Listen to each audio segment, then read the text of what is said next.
काशीनगर गांव में सभी लोग एक दिन उत्सुकता से सरपंच जी के घर जा रहे थे। अरे ओ बलुआ, इतनी हड़बड़ाहट में कहाँ चल दिए और ये सब कहाँ जा रहे हैं? अरे भाई, तूने सुना नहीं, हमारे गांव में सरपंच साहब के यहाँ पर टीबी आया है, टीबी। अरे कौनो विधायक है का जो सब दौड़े दौड़े वहाँ जा रहे हैं? और इस शहर वाले भी ना जाने का नाम रख लेते हैं, टीबी। ये कौनो नाम हुआ का? अरे पिताजी, टीवी कौनो विधायक नहीं है, वह तो एक डब्बा है, डब्बा। उसमें मनोरंजन के लिए बहुत कुछ आता है।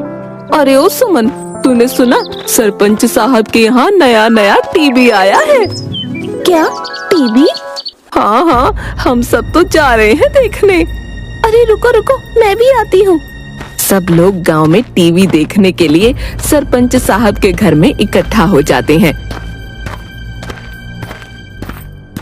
सरपंच की माँ विमला सिलबट्टे में मसाले पीस रही थी। इतने सारे लोगों को इकट्ठा देखकर बोली, अरे ओ निर्मला, सुमन और तुम सभी गांव वाले यहाँ पे क्यों आए हो? अरे माँ जी, हमने सुना है आपके यहाँ नया टीवी आया है, बस उसे ही देखने के लिए हम यहाँ आए हैं। अच्छा, तो सारा का सारा काम धंधा छोड़ के तुम ये मुए टीवी को देखने आए हो? तुम सब यहाँ बैठोगे तो घर का काम धंधा कौन करेगा? तुम्हारे बाप दादाओं ने मायके से काम करने के लिए कोई नौकर भेजा है क्या, जो यहाँ बैठ के टीवी देखने आ गए? अरे अम्मा, काहे को चिक चिक कर रही हो? देखने तो बैठ के सबको, वैसे भी इसी बहाने सारा गांव इकट्ठा तो हुआ। हाँ, मुझे क्या बैठा सबको, वैसे भी मेरी यहाँ सुनता ही कौन है। अगले दिन, अरे सब जल्दी काम कर लो, फिर टीवी देखने चलेंगे सरपंच साहब के यहाँ। सब लोग जल्दी काम करते हैं, फिर सरपंच साहब के यहाँ टीवी देखने पहुँच जाते हैं। ई लो, फिर आ गए काम चोर कहीं के। कोई धंधा तो है नहीं और टीवी देखने का तो बहाना मिल गया इन्हें। सब लोग टीवी देखने के लिए बैठ जाते हैं। सरपंच का पूरा आंगन लोगों से भर जाता है। फिर टीवी में रामायण चलती है। सब लोग टीवी के सामने हाथ जोड़ते हैं और हार फूल भी चढ़ाते हैं। अरे चमुनिया, जा तू भी हाथ जोड़ ले, भगवान ने चाहा तो तेरी भी शादी जल्दी हो जाएगी। बबलू, अरे ओ छोरे, आओ भगवान को हाथ जोड़ लो, तुम्हें भी थोड़ी सद्बुद्धि मिलेगी। सद्बुद्धि देंगे? अभी रुक, इनकी सद्बुद्धि निकालती हूँ। विमला फिर चैनल चेंज कर देती है और अचानक से टीवी में शेर आ जाता है। सब लोग डर के मारे इधर उधर भागने लगते हैं। भागो, शेर शेर शेर! अरे यह शेर अगर टीवी से बाहर आ गया तो हम सबको खा जाएगा। अरे अम्मा, अब क्या करोगी? हम सब तो यहाँ से भाग जाएंगे, पर तू क्या करेगी? और ये शेर सबसे पहले तुझे खाएगा। चुप बुड़बक कहीं की। अरे रुको, बैठो सब यहीं। ये टीवी के बाहर नहीं आ सकता, ये तो इसके अंदर रहेगा। फिर सब शांत होकर बैठ जाते हैं। थोड़ी देर बाद, अरे ओ विमला दादी, तुम इस टीवी में क्या कर रही हो? सब लोग जोर से हंसने लगते हैं। चुप कर कल मुए। कुछ दिन तक सब ऐसे ही हंसी मजाक करते हुए रोज टीवी देखने के लिए आते रहे। एक दिन रोज की तरह सब लोग रामायण देखने के लिए आते हैं। टीवी पर रामायण चल रही थी और अचानक से हवा के कारण टीवी का सिग्नल चला गया। अरे अब मुए टीवी को क्या हो गया? अरे अम्मा, इसमें तो मच्छर दौड़ रहे हैं। अरे देखो, इतने सारे मच्छर एक साथ। सब बच्चे हंसने लगते हैं। अरे नहीं काका, ये मच्छर नहीं है, टीवी का सिग्नल चला गया है। रुको, मैं जाकर एंटीना ठीक करके आता हूँ। आप सब बताना सिग्नल आया कि नहीं। फिर बबलू सिग्नल ठीक करने के लिए छत पर चढ़ता है। अरे काका, आया? अरे नहीं आया। अब आ गया। अरे फिर से गया। अरे बबलू, जल्दी कर, नहीं तो माता सीता का स्वयंवर निकल जाएगा। अब आया? नहीं आया। अरे आ गया। फिर सब लोग रामायण का मजा लेने लगते हैं। एक दिन विमला घर का दरवाजा बंद कर देती है और घर के बाहर लाठी लेकर खड़ी हो जाती है। अरे अम्मा, दरवाजा काहे बंद कर लिए? खोलो, हमें टीवी देखना है। कोई टीवी नहीं देखेगा, जाओ सब अपने अपने घर काम करो। सब काम धंधा छोड़ के यहाँ इस मुए टीवी को देखने आ जाते हैं। भागो यहाँ से, जाओ। सब गांव वाले बहुत उदास हो जाते हैं। अरे अम्मा, खोल देना दरवाजा, देख लेने दे सबको टीवी। देख शंभू, तू सरपंच बाद में और मेरा बेटा पहले है। मैं इन सब काम चोरों को अपने घर में नहीं घुसने दूंगी। उनका तो रोज का हो गया है, मानो टीवी नहीं भगवान उतर आए जमीन पे। जाओ जाओ सब यहाँ से जाओ। सब लोग उदास होकर वहाँ बैठ जाते हैं। अरे अम्मा, देख लेने दो ना। और वैसे भी तुम्हारा क्या बिगाड़ा है हमने? लगता है आज तो ये दादी हमें टीवी देखने ही नहीं देगी। अब क्या करें? फिर बबलू को एक तरकीब सूझती है। वो अपने सभी दोस्तों के कानों में कुछ कहता है। सब बच्चे मिलकर विमला जिस कुर्सी पर बैठी थी उस कुर्सी को उठा लेते हैं। दादी, अब भी नहीं खोलोगी दरवाजा? बताओ, नहीं तो नीचे फेंक देंगे। अरे नीचे उतारो, नास पीटो, छोड़ो मुझे। पहले बोलो, दरवाजा खोलोगी कि नहीं? अरे नीचे तो उतारो मुझे, खोलती हूँ दरवाजा।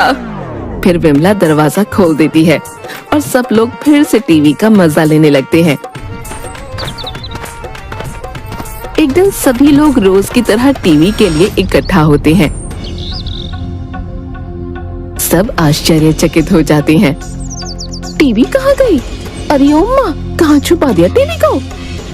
हाँ, कहाँ छुपा दिया उस टीवी को? मुझे क्या पता, मैं जब उठी तब देखा कि यहाँ टीवी ही नहीं है। सच्ची सच्ची बता दो दादी, तुमने टीवी को कहाँ छुपाया? अरे निकम्मो, मैं सच कह रही हूँ, मैंने टीवी को हाथ भी नहीं लगाया। अरे तो फिर टीवी कहाँ गया? सरपंच साहब, आप ही समझाओ अम्मा को। देखो कैसे झूठ बोल रही हैं। अरे नहीं नहीं भाइयों, इस बार अम्मा सही कह रही है। हम सब जब सुबह उठे तभी से टीवी नहीं था। इसका क्या मतलब कि टीवी चोरी हो गया? टीवी चोरी हो गया? अरे चोरी ही करनी थी तो अम्मा का सोना चांदी चोरी कर लेते। हमारा टीवी काहे चोरी किया? टीवी चोरी हो गया। जिस किसी ने भी टीवी को चोरी किया, मुझे बस एक बार मिल जाए, उसे छोड़ूंगी नहीं। टीवी चोरी होने के बाद पूरे गांव में मानो मातम सा छा जाता है। पूरे गांव में सन्नाटा छा जाता है और टीवी चोरी होने की वजह से सब लोग बहुत परेशान थे। अरे सुमन, ऐसा लगता है मानो टीवी नहीं कोई इंसान चोरी हो गया हो। हमारे हंसते खेलते गांव को जाने किसकी नजर लग गई। अरे हाँ बहन, अब तो कुछ अच्छा ही नहीं लगता और काम करने का भी जी नहीं करता। पता नहीं हमारा टीवी किसने चोरी किया होगा। अरे मुझे तो उस अम्मा पर ही शक है, बुढ़िया ने छुपा दिया होगा टीवी कहीं पे। उस दिन भी कैसे दरवाजे में ताला लगा दिया था, बुढ़िया कहीं की। अब तो बहुत खुश होगी वो। दूसरी तरफ टीवी चोरी होने की वजह से विमला काकी भी बीमार हो गईं। सरपंच साहब विमला काकी के लिए डॉक्टर को बुलाकर लाते हैं। अरे डॉक्टर साहब, मेरी माँ को क्या हुआ है? कुछ दिनों से बहुत उदास सी रहती है और ठीक से कुछ खाती पीती भी नहीं है। सरपंच जी, इन्हें किसी बात की टेंशन है क्या? ऐसी तो कोई बात नहीं है डॉक्टर साहब, बस हमारी टीवी चोरी हो गई है, तब से अम्मा थोड़ी उदास है। आप फिक्र मत कीजिए, मैंने कुछ दवाइयाँ दे दी हैं तो ये ठीक हो जाएंगी। अम्मा, ये दवाइयाँ ले लो। अरे बेटा, सब गांव वालों को बुला ले, वो आते थे तो बहुत अच्छा लगता था। उस मुए टीवी की वजह से ही तो आते थे, अच्छा लगता था। अब नहीं है तो मानो गांव की रौनक ही खो गई है।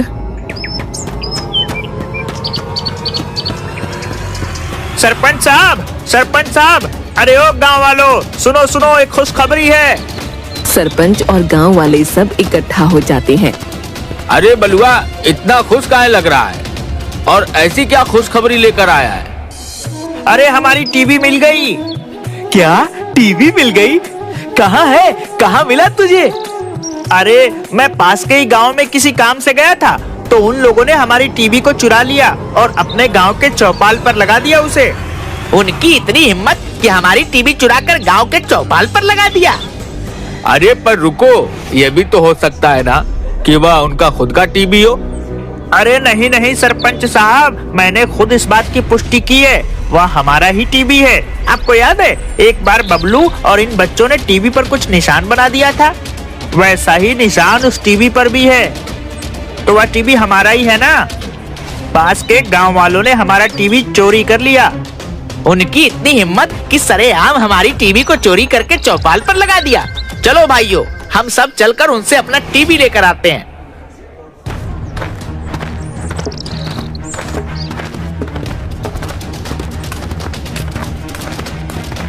गांव के सभी लोग डंडा लेकर पास के गांव में पहुंचते हैं। अरे भाइयों, क्या हुआ? तुम सभी लोग इतने गुस्से में क्यों हो? अरे भाई, एक तो हमारी टीवी चोरी कर लिया और ऊपर से बोलते हो कि हम गुस्सा क्यों हैं? अरे हमने कोई टीवी चोरी नहीं किया है, यह तो हमारे गांव का टीवी है। ये देखो, हमारे गांव के बच्चों ने इस पर निशान बनाया था। यह टीवी हमारे ही गांव का है, हमें वापस चाहिए। अरे नहीं नहीं भाइयों, ये टीवी हमारे गांव का है। आपको कोई गलत फहमी हुई है। इससे सरपंच साहब खुद लेकर आए थे, तो भला सरपंच साहब भला चोरी क्यों करेंगे? वह सब हमें नहीं पता, पर यह हमारे ही गांव का टीवी है। और सरपंच साहब बताओ, कहां से लेकर आए आप इस टीवी को? हाँ हाँ, दिखाओ हमें इसके बिल और दुकान का पता। हमारे सरपंच साहब तो सब लेकर आए थे। सुरेश, दिखाओ हमें इस टीवी का सबूत। कहाँ से लाए इसे तुम? अरे भाई, ये क्या बात हुई? और भला मैं क्यों तुम्हारे गांव का टीवी चोरी करने आऊंगा? हाँ हाँ, सरपंच साहब क्या कोई पैसों की कमी है क्या? जाओ यहाँ से, तुम्हें कोई गलत फहमी हुई होगी। जाओ, भागो यहाँ से।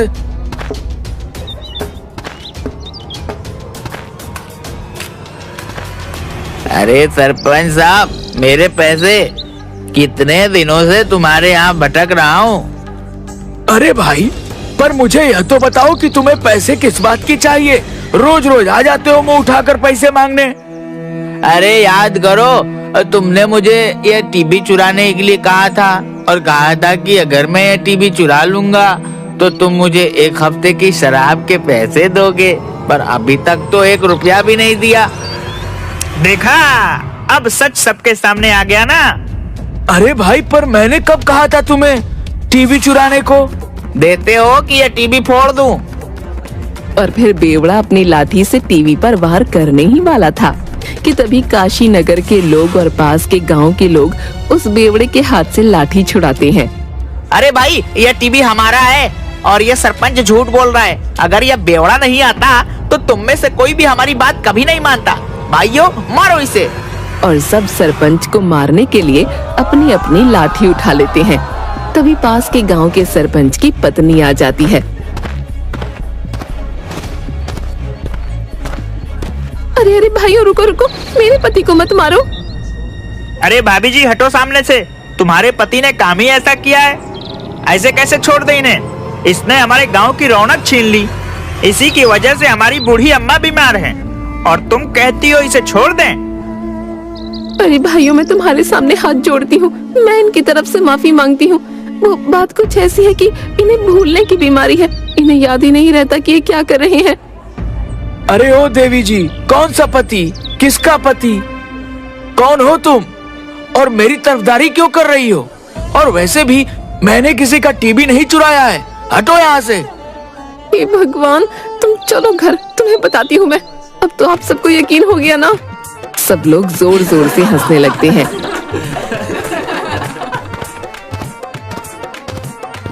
बलुआ मंगलू, ले चलो अपनी टीवी को। हाँ हाँ भाइयों, हमें माफ कर दो। सरपंच जी की भूलने की बीमारी की वजह से आप सबको बहुत तकलीफ हुई। अरे पर भाई, अब मेरे पैसे कौन देगा? अरे भाई, ये लो। अगर तुम आज नहीं आते हो तो सच का पता ही नहीं चलता। फिर काशी नगर वाले अपना टीवी वापस लेकर आ जाते हैं और गांव ले जाकर टीवी की पूजा करके फिर से टीवी को उसकी जगह पर रख देते हैं। काशी नगर की रौनक फिर से वापस आ जाती है।